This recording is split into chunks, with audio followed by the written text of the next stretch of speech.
रहे, जब से शादी हुई तब से यहीं ठहरे और पहले से इतना नहीं था। अब बाद में यह सब इधर उधर रह गए।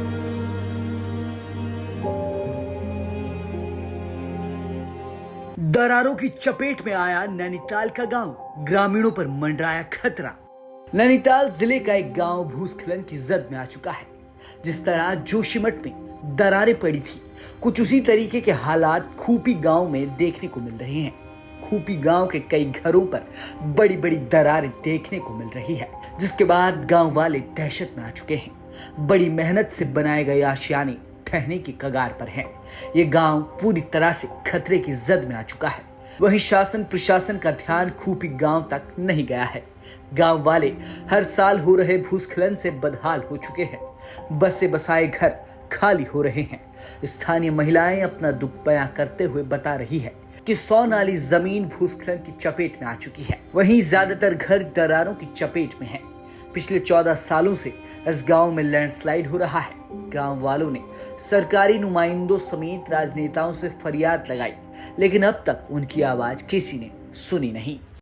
जब से शादी हुई तब से यहीं ठहरे और पहले से इतना नहीं था। अब बाद में यह सब इधर उधर रह गए। पहली बेटी जब तो हम तो मकान के हिन लोग तो अपन और जाग मकान लगल के कल हम लोग के सब यहाँ मकान में लगे थी डबल टाका। कितनी परेशानियां हो रही हैं? अब परेशानी है बेटा। रात भरी शीतन ने, रात भरी बारिश हो गई तो ये सब उधर उधर ऐसा हरा आपके परेशानी बहुत आप देखी नहीं छे। परेशानी सब देखनी है, परेशानी को कोई नहीं बाजी के छे। हमारे लिए तो बहुत ही ज्यादा खतरा है सर। ये दरारें देख लीजिए, पीछे से इतनी भयंकर दरारें आ गई है। किसी समय ज्यादा बारिश में हमें बहुत ज्यादा डर लगता है। किसी समय भी मतलब टॉयलेट बाथरूम तो हमारा गड्ढा पूरा चला गया, एक खेत पूरा चला गया, टॉयलेट हवा में ही है बिल्कुल। क्या मांग कर रहे हैं सरकार से? मांग सर विस्थापन, हम तो पिछली बार भी कमिश्नर साहब भी आए थे, जो भी आता है हम तो विस्थापन के लिए कह रहे हैं। या ट्रीटमेंट कराया जाए तो अपनी निगरानी में कराया जाए। ट्रीटमेंट तो होता नहीं है कुछ भी वहाँ पर। कितना खतरा महसूस कर रही है? खतरा बहुत ज्यादा है सर। यहाँ पे रात को मतलब डर के रहता है और सोते नहीं हम। रात भर बाहर ही देखने में रहते हैं और लाइट चल जाए तो फिर तो हालत खराब हो जाती है। स्थानीय लोगों ने खून पसीने की कमाई से सिर ढकने के लिए घर बनाया था, लेकिन वो घर अब पूरी तरह से लैंडस्लाइड की चपेट में आ चुका है।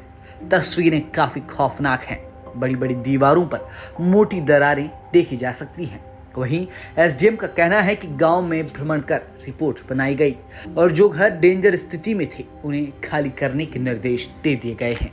सिंचाई विभाग के अधिकारियों के साथ में इसका निरीक्षण किया गया था और इसमें हमने पूरा गांव का भी चेक किया है और दूर से भी हम लोगों ने पूरा निरीक्षण किया है।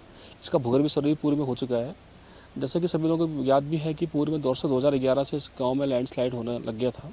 उससे गांव के नीचे कुछ पोर्शन से को काफ़ी खतरा उत्पन्न हो रहा है। अभी हम लोग जब भ्रमण किया पूरे गांव का तो कई मकान कुछ बैठ गए हैं, कुछ में दरारें नई भी हैं, कुछ पुरानी दरारें भी वहाँ दिखाई दे रही हैं। और जो मकान बिल्कुल खतरे की स्थिति में थे, कुछ मकान जो हमको लग रहा था वहाँ पर रहना खतरे से खाली नहीं है, ऐसे जो भवन स्वामी उनको खाली करने का भी बता दिया गया है। उनसे भी कहा गया कि आप वहाँ से सुरक्षित स्थान चले जाएंगे। और तत्कालिक तौर से हमने सिंचाई विभाग के अधिकारियों को भी निर्देश दे दिए हैं कि वो इसका एस्टीमेट तात्कालिक रूप से क्या इसका रोकथाम कैसे हो सकता है उसका एस्टीमेट बनाकर प्रस्तुत करेंगे।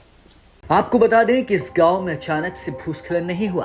पिछले 14 वर्षों से ये गांव धीरे धीरे धंस रहा है और अब हालात इतने बिगड़ गए हैं कि बड़ी बड़ी दरारें घरों पर नजर आने लगी है।